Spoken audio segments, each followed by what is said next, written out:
Hi friends, welcome to my channel. ಇವಾಗ ಸಾವಕ್ಕಿ ಬಿಸಿಬೇಳೆಬಾತ್ ಹೇಗೆ ಮಾಡೋದು ಅಂತ ನೋಡೋಣ. ಬಿಸಿಬೇಳೆಬಾತ್ ಮಾಡೋದಕ್ಕೆ ಸ್ವಲ್ಪ ಹೆಚ್ಕೊಂಡಿರೋ ತರಕಾರಿ, ಒಗ್ಗರಣೆಗೆ ಈರುಳ್ಳಿ, ಟೊಮೊಟೊ, ಕರ್ಬೇವಿನ ಸೊಪ್ಪು, ಕೊತ್ತಂಬರಿ ಸೊಪ್ಪು, ಸ್ವಲ್ಪ ಟೇಸ್ಟಿಗೋಸ್ಕರ ಪುದೀನ ಸೊಪ್ಪು ಹಾಕ್ಕೊತೀನಿ.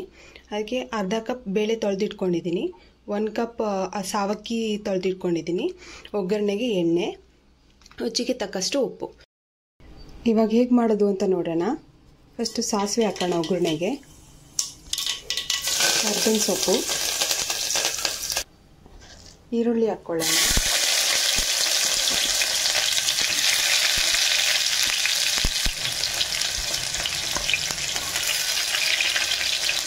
ಇದು ಚೆನ್ನಾಗಿ ಸ್ವಲ್ಪ ಫ್ರೈ ಆಗೋ ಥರ ಮಾಡಿಸ್ಕೋಬೇಕು.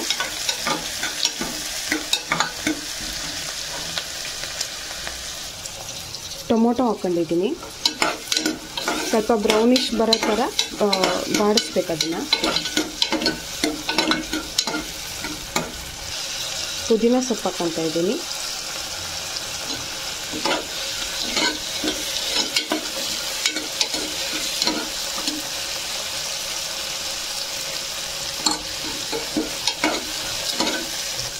ಸಣ್ಣದಾಗಿ ಹೆಚ್ಕೊಂಡಿರೋ ತರಕಾರಿನ ಹಾಕ್ಕೊತಾ ಇದ್ದೀನಿ, ತೊಳೆದಿಟ್ಕೊಂಡಿರೋ ಬೇಳೆನ ಹಾಕ್ಕೊತಾ ಇದ್ದೀನಿ,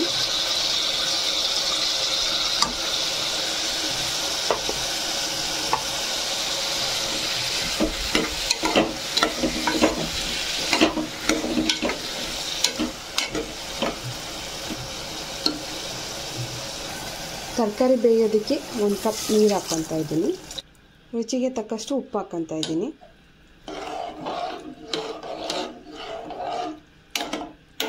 ಒಂದು 5 ನಿಮಿಷ ಕುದಿಸ್ಬೇಕು ತರಕಾರಿ ಬೇಳೆನ. ನೋಡಿ ಫ್ರೆಂಡ್ಸ್, ಚೆನ್ನಾಗಿ ಕುದೀತಾ ಇದೆ.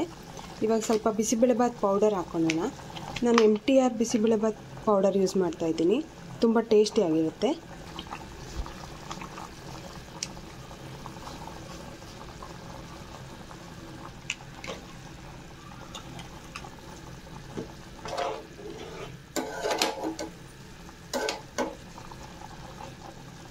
ಇವಾಗ ತೊಳೆದಿರೋ ಅಕ್ಕಿ ಹಾಕೋಣ.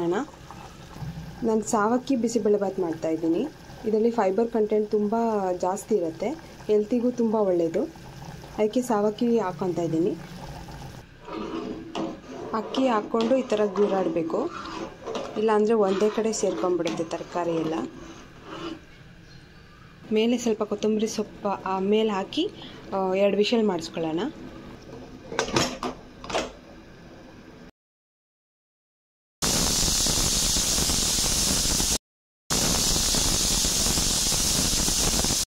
ನೋಡಿ ಫ್ರೆಂಡ್ಸ್, ಬಿಸಿಬೇಳೆಬಾತ್ ರೆಡಿಯಾಗಿದೆ.